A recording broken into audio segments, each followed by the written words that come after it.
Good morning. Great morning, wonderful morning, spectacular morning, outstanding morning, magnificent morning, supercalifragilisticexpialidocious morning. Yes, again, as in the beginning with every one of these calls, the reminder of choice that you have, that I have, that we all have. Remember, we always have a choice. And what is that choice? It's the choice of thought. It's the choice to choose our thoughts, to accept, reject, originate ideas. And when you master that, guess what you master? You master your life. You're no longer a slave to the tyranny of second causes. You are in control of your life. And that's what we here at Elevitality invite you to consent to accept, to make a part of your habit, to always imagine great things for yourself, to look for the good. Because when you look for the good, when you imagine great things, guess what comes to you? Exactly that. Why? Because that's what you're in harmony with. See, you don't attract what you want, you attract who you are, and who you are is the sum total of your thoughts when it comes to your character, which was created by who you truly are, which is this magnificent creative being.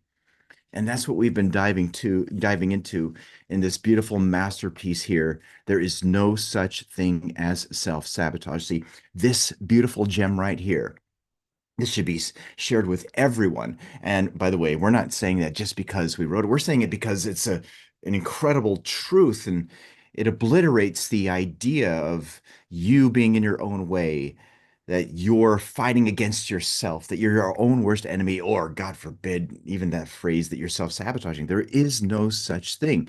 See, what's in the way is not you. What's in the way are the patterns and beliefs that you have, which are ingrained in your heart. Now, that's not a play on semantics. Semantics meaning, oh, you're playing with words. No, it's not. See, what it is, it's a shift in your perception. And that is very important. What's really cool is we are in the chapter of perception in this beautiful book. And if you dive into understanding it, which only comes through application, practice, use, guess what will change in your life? Your life, your results, your outcomes. And again, that's what we're inviting you to allow in. This reminds me of something that is frequently said by a lot of people, even in the personal development world. Another thing where there's this statement of you can't let that happen. In other words, the negativity, the limitation. How many of you have fallen into that? You say, I got to stop letting that happen. Well, here's the thing. All negativity is subconscious. You don't let negativity happen. If negativity is happening in your life, it's because of a program that's running, that's being reinforced by your subconscious mind. See, the only thing you can let in is, ta-da, light.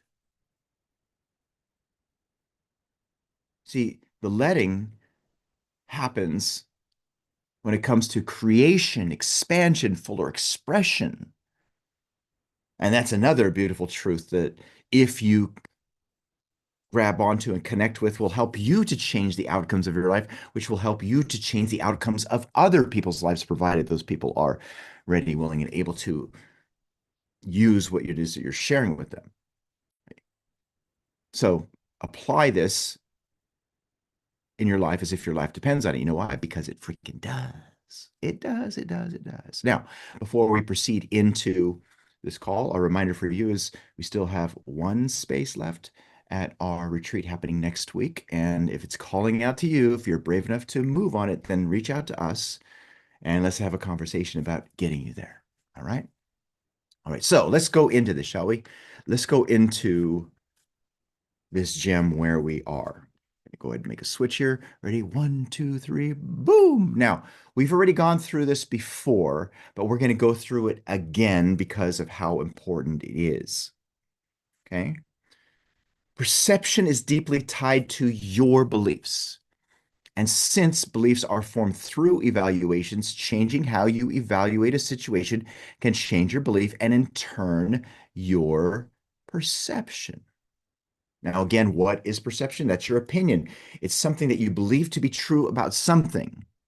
It's not the facts that determine your reality in life.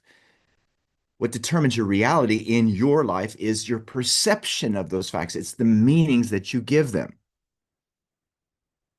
And guess who gets to give meaning to everything in your life? Point to yourself, me. Type in the comments. I am the one that decides what things mean in my life. I am the one that decides what things mean in my life. Now, reevaluating your experiences allows you to create new beliefs that empower you. Now, this is where I bring in the reminder that there's nothing more expensive than a closed mind. That's something you can never hear enough. There's nothing more expensive than a closed mind. Now, why is there nothing more expensive than a closed mind? Well, because when your mind is closed, in other words, when it's locked into how you have been thinking what you believe to be true, it means you're not willing to reevaluate, in other words, to move new information around inside. Now, that's important. Why? Because it's through the movement of new information that you're able to see something different, which then shifts your belief. You know, one of the things that we say when we are speaking with people, when we are having conversations with them, is that you've got to be willing to consent to new ideas and move new information around if you want to make a change in your life. And then we ask this question, is your mind open enough to let go of what you currently believe to be true, the habits you have, and to use what we share with you in your life, in other words, to reevaluate. And if the person says no, there's nothing we can do to help them. Why? Because everything that we do here at Elevitality is helping people to shift that automatic narrative inside of them, which consists of their beliefs and habits. See, if they're unwilling to have an open mind to reevaluate, to let go of the past, the precedent, and to move information around, their beliefs won't change, which means the results won't change. See, we're interested in everyone's success, not their failure. So for you, it ties to you as well for everything that you do. Now, here, these two questions are going to be brought up again. And that is, what if instead of seeing failure, you saw valuable lessons? What if instead of seeing obstacles, you saw opportunities? Now, let's look at what's happening in your life right now. Do you see obstacles there? Do you see reasons why you can't do something? Is what's happening in your life what's controlling your life? Are you a slave to the tyranny of those second causes, which are the effects? Or do you see those as, hey, this is a place from which to start from which for me to learn? See, you can look at things that way. And by the way, if you do look at them that way, it's going to help you to propel and move forward. Now, unfortunately, though, the overwhelming majority of the population sees failures as failures, thereby identifying themselves as failures rather than looking at things as a lesson. Most people look at obstacles as something or a reason why they can't do something, not understanding that it's an opportunity for them to overcome to move forward. So our question again for you is, how are you seeing things in your life? Whatever that perception is, it's going to lead you onto a frequency. And that frequency, remember, is the attractive force in your life. It's also the repelling force in your life. Now, before we move further, for those of you who are watching the live stream, if you'd love to tap into the rest of these calls and go into the replays and use this information diligently and be with a community of people who are using this themselves, then go to elevitality.com and register for Master Your Mind. You will thank yourself later.